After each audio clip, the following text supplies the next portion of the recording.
general criteria should we use in our deliberations about any kind of an issue that comes up, about our sexuality, about marriage and family, about human disabilities, about genetics, about homosexuality. So this is a very, very broad, general statement. It is, there's not as much specific biblical reference here. The way the Bible is used as source here is in lifting out how the Bible has shaped our traditions. So there is, as Ron started, what is the church? Yeah, and one thing I did forget to cover before I actually did the paper, and it could have been better, but I had a death at a funeral and everything, so I got really shorted on the time. But after I looked and it had 6 pages, it's like, my gosh, I'm not a writer. But I did poll Lutherans. As well as a couple people that were Catholic, and I asked them, what is your interpretation of the church in society? And most people's response was in the form of Christian ethics, and most people's response is you mean morals.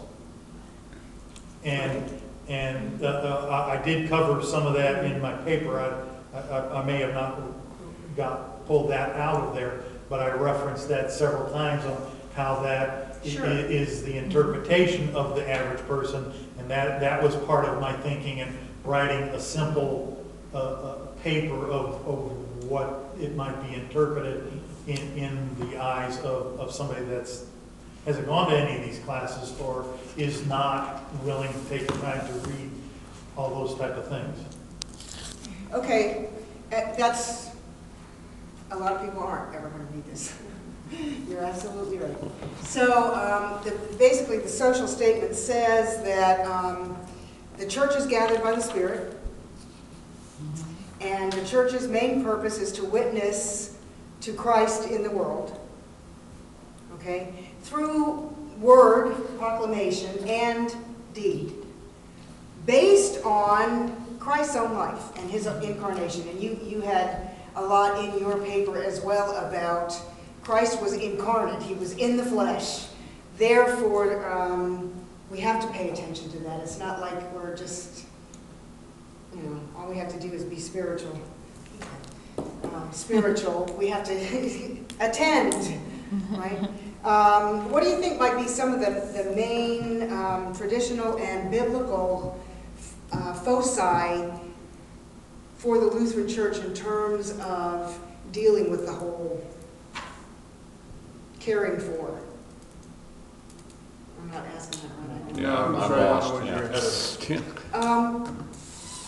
What do you know? What are some of the things you have heard about how the Lutheran Church addresses moral issues? Well, we don't want to rock the boat. Deliberates them ad nauseum. There's a lot of deliberation. Is that necessarily bad? No, Although the it's viewpoint that we generation. take is that we look at it from various perspectives. We look at it from this is where the world is, this is what we believe God feels, thinks, believes about it. How do we join them together? But in credit, we take a long time to make a decision, but once the decision's made, you got to give the church credit for standing up, whether popular or not. Law and gospel are the Lutheran terms for what we've been talking about. The use of law to show us, number one, yes, it convicts us of our sin and reminds us that in all of our moral deliberations, we are broken. We're talking God's law, we're not talking the statutes. Yeah, I'm talking this kind of law and gospel. Okay, all right, gotcha. All right.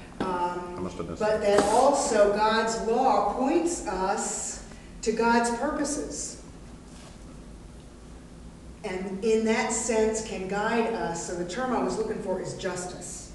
So in public theology, oftentimes when you're talking, church and state, people will say the church is responsible for salvation and state is responsible for justice. The Lutheran perspective is that certainly in our understanding, Christ, church, salvation go together, but you cannot divorce that from Christ's own example and call to work for justice. So one of the primary guidelines, criteria, when you're doing moral deliberation for us as Lutherans is justice. Okay, so that's one of the criteria that's laid out here. Some of this is just understand, it lays the foundation for the criteria that are laid out, that we're in the world but not from the world, that yes, we live in a social context. We are called to address that social context, to pay attention to justice in many, many different ways, not just by how we vote, but that, we can't separate ourselves out, but we don't necessarily always share the world's values, that our values are shaped by gospel, shaped by scripture. That's not to say that there aren't other people that believe in love your neighbor, work for justice. But we all, so sola scriptura is always a part of Lutheran deliberations, that scripture is where we start. It's one of the ramifications of free will. Yeah. Church's responsibility is that call to do justice. So it's not just that we ought to, it is a call and a vocation to do justice, which can be done in many, many different ways. This addresses how do we decide what those ways are and what justice really is. And you can get a lot of different answers, but it also then serves as a guideline for if we have a referendum on something that has to do with justice issues like exploitation. I mean, it's paying attention to the policies that are being set by the people we voted into office. And paying attention and taking care to understand what's on the ballot in terms of a referendum or, this policy or that policy. So in answer to that question about should we teach adults or even children about what it means to be a good citizen, certainly we could. It would be perfectly appropriate to say, as Christians, what do you think we ought to do about voting? I could easily see a church, approaching a major election, saying, we'd like to do, we're going to hold a class on the 3 referendums or the 3 ballot initiatives, and from a scriptural viewpoint. Please come if you have an interest in seeing how we look at faith and class size amendment. When elections begin, Well, yeah, but really, you could. But I could also see that as a I really think dangerous that your technique. church Yes. would do that because your church, or at least your group, doesn't seem to have a problem, disagreeing on everything all the time. We have You kind of lead the charge, so maybe that would be your own personal. Well, at election time, one thing that you'll hear me start talking about when you start seeing the campaign ads is that as a Christian, it is your responsibility to pay attention to this and to vote your conscience. Because that is part of our vocation in the world as citizens. So when they talk about vocation here, they recognize your vocation as a baptized member. And that's your call to justice. They also recognize vocation in terms of family and marriage, but also vocation as wise and active citizens is the way they put it. Okay? So as baptized members, it's through word and sacrament that we have our deliberations. In family and marriage, the call is for reconciliation, forgiveness, healing relationships, living out relationships faithfully. As active citizens, is being informed. So it would be perfectly appropriate to have a mini civics forum, if people wanted it. I mean, Right. a lot of people wouldn't, okay? Yeah, they might change their mind.